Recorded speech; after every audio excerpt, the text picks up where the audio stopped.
The city was alive with laughter, music, and the sound of merchants shouting in the marketplace. Elegant villas lined the streets, frescoes painted in brilliant colors told stories of gods and men, and the scent of fresh bread drifted from the bakeries. The people of Pompeii had no idea they were living on borrowed time. Beneath their feet, the ground trembled with a force older than history itself, and in a single day, everything they built, everything they loved, was swallowed in fire, ash, and silence. This is the story of Pompeii, the ancient city frozen in time. And once you hear the truth, you will never look at history the same way again. Before we dive deep, make sure to subscribe for more hidden history that they never taught you in school, because what you're about to discover will haunt you. Pompeii wasn't just a Roman city, it was a jewel of the ancient world. Imagine walking through its wide stone streets paved with volcanic rock, where chariots carved grooves into the road. The city pulsed with energy. Its population was around 20,000 people, a blend of Roman citizens, freed slaves, merchants, farmers, artisans, and the wealthy elite who used the city as their playground. Positioned near the Bay of Naples, it was a perfect location, a thriving trade hub, blessed with fertile soil from Mount Vesuvius's past eruptions, making vineyards flourish and olives grow in abundance. Life here was luxurious, comfortable, and full of pleasures. And yet, all this prosperity sat directly under one of the most dangerous volcanoes in the world. But let's go deeper. Pompeii wasn't an ordinary Roman city, it was a mirror of Rome itself. Theaters could seat thousands. Amphitheaters held bloody gladiator games where the crowds screamed for violence. And grand temples honored the gods of Olympus. In homes, walls were covered with paintings of banquets, gardens, and gods, frozen in color as if painted yesterday. The wealthy dined on exotic dishes, dormice, stuffed with honey, oysters fresh from the sea, imported spices from across the empire. There were public baths with heated floors, marble pools, and steam rooms. This was a city of indulgence, where entertainment and luxury defined the culture. To live in Pompeii was to taste the height of Roman civilization. But beneath this glittering facade, danger lurked. Mount Vesuvius loomed silently in the background, a mountain the people believed was just another part of the landscape. Few recognized it as a volcano.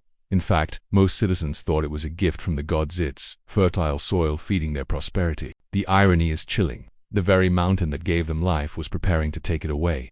The signs were there, but no one understood them. 17 years before the Great Eruption, in 62 AD, a powerful earthquake shook Pompeii to its core. Buildings collapsed, temples crumbled, and homes were destroyed.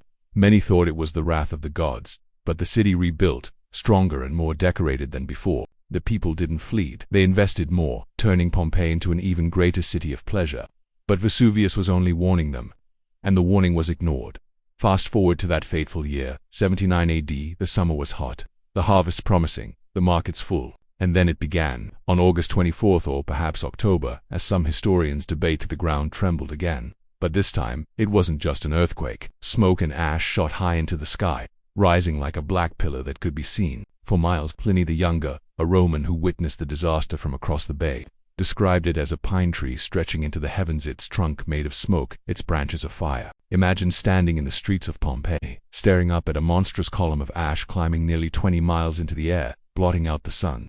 Day turned to night in minutes. The eruption unleashed chaos. Fiery rocks rained down, pumice stones smashed roofs, and ash piled high in the streets. People panicked, some fleeing toward the sea, others locking themselves in their homes, believing the gods would protect them. The air filled with choking fumes of sulfur and ash. For 18 hours, the city endured this hell, the people buried alive as roofs collapsed and streets disappeared under meters of volcanic debris. Those who survived the first wave faced something worse: the pyroclastic flows. Imagine a wall of fire ash and superheated gas racing down the mountain at 100 miles per hour, hotter than 1,000 degrees. It didn't just burn, it vaporized everything in its path. People were killed in an instant, their bodies frozen in positions of agony, clutching loved ones, covering their mouths, praying to gods that would never answer. When it was over, Pompeii was gone. The city that had once thrived was buried under nearly 20 feet of volcanic material. Life stopped in an instant, sealed away from the world for centuries. The survivors who fled never returned. The city was lost, erased from maps, forgotten by history. But that's not where the story ends, because Pompeii would rise again, not as a city, but as a time capsule. In 1748, more than 1,600 years later, archaeologists began digging. What they found shocked the world. Unlike other ruins weathered by time, Pompeii was frozen at the exact moment of destruction. Frescoes still glowed with color. Loaves of bread were still in the ovens. Wine jars still stood in taverns. Graffiti on the walls revealed the voices of ordinary people. Political slogans, jokes, even notes from lovers. It was as if the city had been paused, waiting for us to return. And the most haunting discovery of all were the bodies, the plaster casts of men, women, and children, their final moments captured in stone.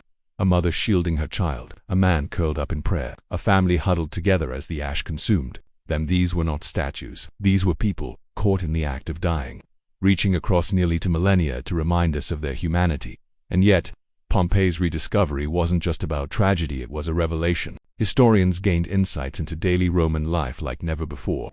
We saw how they lived, what they ate, what they feared, and what they desired. The brothels with explicit frescoes revealed the realities of Roman sexuality, shocking scholars. The graffiti exposed the humor and politics of ordinary citizens. The lavish villas revealed the wealth of the elite, while the cramped quarters of slaves told a story of inequality. Pompeii wasn't just a Roman city, it was a complete cross-section of society, preserved in volcanic ash. But Pompeii also carries a warning. It reminds us how fragile civilization is, how quickly life can be destroyed. The people of Pompeii believed their city would last forever, that their gods would protect them, that tomorrow was guaranteed. They were wrong. And their story forces us to ask, are we any different?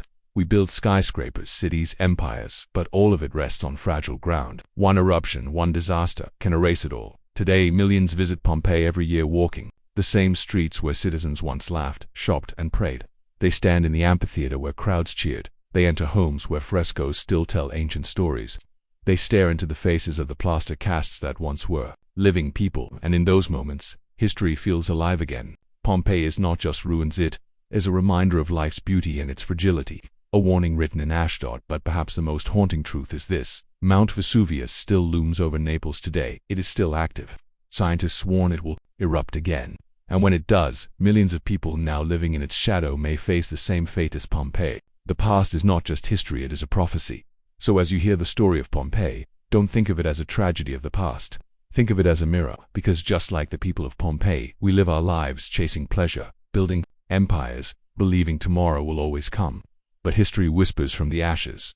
Tomorrow is never promised, and that is the lost world of Pompeii, the city that lived, the city that died, and the city that never truly vanished.